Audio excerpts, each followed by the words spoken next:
Good morning everyone, this is Vishwamitra sir, and in this video I am just going to tell you about clause. So let's understand what does it say. Here is clause. Very good. देखिए मैंने इस clause में कुछ की point रखा है, clause जिस की पॉइंट के हेल्प से आप क्लॉज को आइडेंटिफाई कर सकते हैं। क्लॉज क्या होता है? ग्रुप ऑफ वर्ड होता है, clear.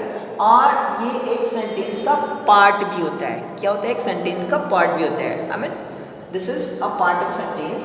And the third one is this, it has a subject and a finite verb of its own. इसका अपना फाइनाइट वर्ब होता है। तो फिर दिमाग में क्वेश्चन आता है कि सर ये फाइनाइट वर्ब क्या है और नॉन फाइनाइट वर्ब क्या है? I mean what is finite verb and non finite verb? So my dear listen carefully. मैं आपको फाइनाइट वर्ब और नॉन फाइनाइट के वर्ब के बारे में बताता हूँ, इसको ध्यान से सुनो। जैसे फाइनाइट वर्ब वो होता है जिस पे सब्जेक्ट और टेंस का इम्पैक्ट पड़ता है। जैसे एक सेंटेंस ले लें, Ram it's a mango.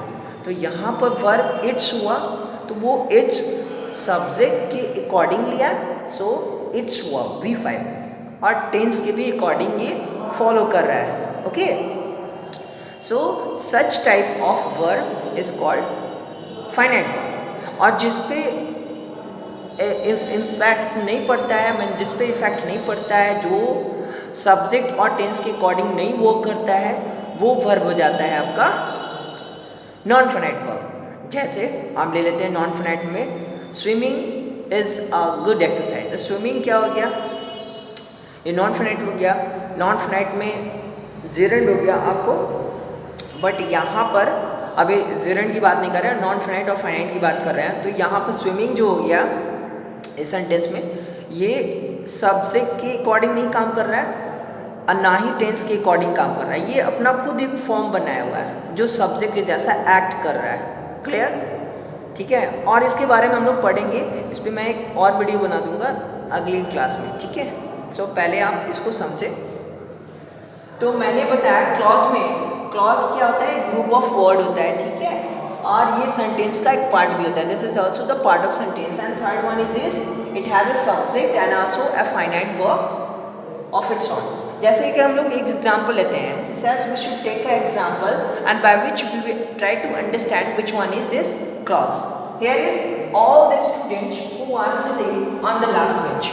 Here is all the students, यहाँ पर ऑल द स्टूडेंट्स की बात किया, हु आर जो क्या है बैठे हैं लास्ट बेंच पे। ठीक है, तो देखो यहाँ पर जब भी दो कोई कनेक्टर जो होता है, कनेक्टर यानी कनेक्टेड वर्ड, इसको वर्ड बोलते हैं। ठीक है, जो कनेक्ट करता है सेंटेंस को, ठीक है, कन्वे भी करता है यानी बात को आगे सेंटेंस को बढ़ाता है, लेके चलता है, उसको हम लोग बोलते हैं, ठीक है, क्लॉज। जैसे देखिए यहाँ पर, और इस क्लॉज में कनेक्टर भी है, फाइनाइट वर्ब है। ये फाइनाइट वर्ब हो गया आपका, फाइनाइट वर्ब, क्योंकि इस पे सब्जेक्ट का प्रभाव पड़ता है और टेंस का भी इम्पैक्ट पड़ रहा है। क्योंकि टेंस में देखिए यहाँ पर बी वर्ब है, बी वर्ब है ना, तो बी वर्ब के अकॉर्डिंग क्या हो रहा है कि ये बी फोर ले रहा है, ये कंटिन्यूअस टेंस को फॉलो कर रहे हैं। ठीक है।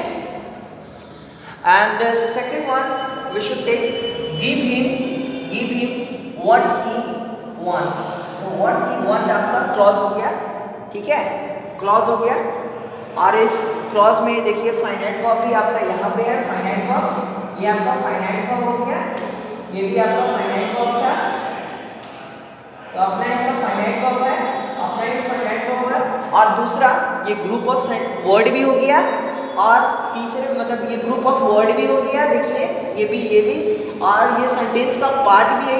ये नहीं कि पूरा सेंटेंस है, ये सेंटेंस का पार्ट भी है। क्लियर हो गया बात? ये सेंटेंस का पार्ट भी है, ठीक है, और ये ग्रुप ऑफ वर्ड भी है, और इसमें अपना इसका सब्जेक्ट भी है। देखिए यहाँ पर अपना सब्जेक्ट भी है और इसका अपना फाइनाइट वर्ब भी है। क्लियर हो गया बात?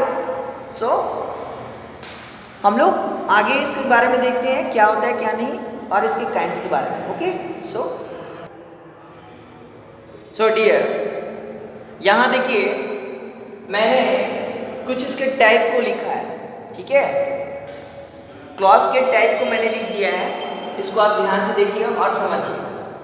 क्लॉज को मैंने बताया यहाँ पे बाबू, there is two type of clause here. The first one is this main clause and second one is this subordinate clause. Clear? Subordinate clause clear. Subordinate को हम लोग डिपेंडेंट क्लॉज भी बोलते हैं और मेन क्लॉज को प्रिंसिपल क्लॉज या फिर इंडिपेंडेंट क्लॉज भी बोलते हैं। क्लियर हो गया बात?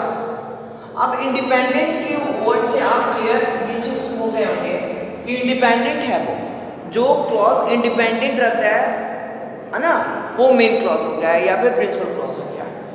और जो डिपेंडेंट है, जो दूसरे पे डिपेंड रहता है, यानी उसके उसे आई मीन दो sentence he need the other sentence to express to express its own meanings. वो अपना जैसे क्या है कि इसे किसी दूसरे सेंटेंस की ज़रूरत है to show and to show its all meanings, अपने पूरे मीनिंग को शो करने के लिए। Here I write two sentences and by which you can understand completely and entirely about clause. Here is, there is only one person who can remove my doubts. देखिए मैंने एक sentence लिखा है। Here I wrote a sentence and by which you can just understand. You just need to find first one. Which one is main clause? Main clause, it means you just understand this one is independent. Independent कौन सा sentence है? Here is the two sentence is adding in the sentence. In it, both I mean here is two sentence, one sentence, but it makes by two. It is made by two. ये दो से बना हुआ है sentence. ठीक है? तो first पहले हमको before anything we need to find one, I mean find one and other sentences.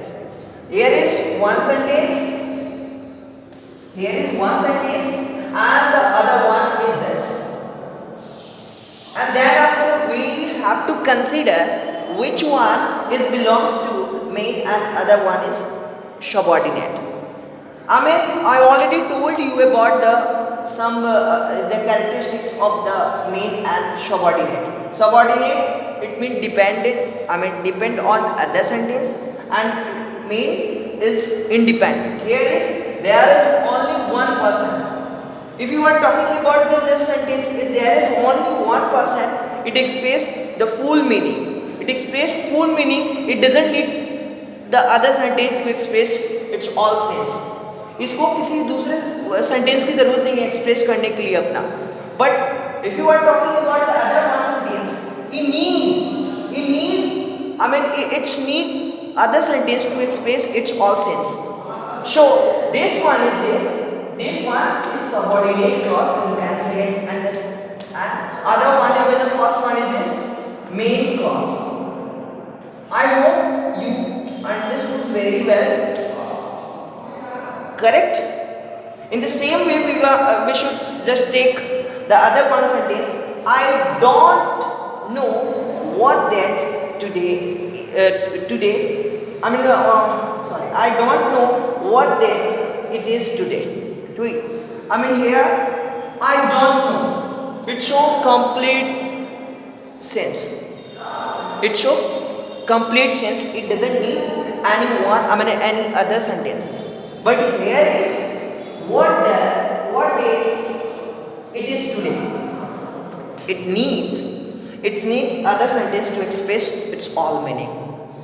So those sentences who need other sentence to express all the sense, such type of sentences are called subordinate. Remember it. Okay. And the first one is this main clause. Main clause, another one can say here principal clause also. I hope you would be understand. Okay dear. And simple सा बात है, आपको थोड़ा सा समझने की जरूरत है। मेन क्लॉज और सबऑर्डिनेट क्लॉज का दो पार्ट है। क्लियर हो गया बात? और इसमें एक है इंडिपेंडेंट और दूसरा डिपेंडेंट। इंडिपेंडेंट और डिपेंडेंट दो वर्ड को याद रखना है, ठीक है बाबू? इंडिपेंडेंट जो स्वतंत्र रहता है, यानी जो देखो यहाँ पर इंडिपेंडेंट है, ये अपना मीनिंग शो कर रहा है, इसको दूसरे की ज़रूरत नहीं है। उसी तरह दूसरा जो है डिपेंडेंट है, उसे दूसरे की ज़रूरत है, क्योंकि वह जब तक दूसरे वाले को लेगा नहीं तब तक उसका अपनी मीनिंग शो नहीं करेगा। इन दिस वे आप बोल सकते हो सबऑर्डिनेट क्लॉज और ये main clause. Thank you for joining, bye bye.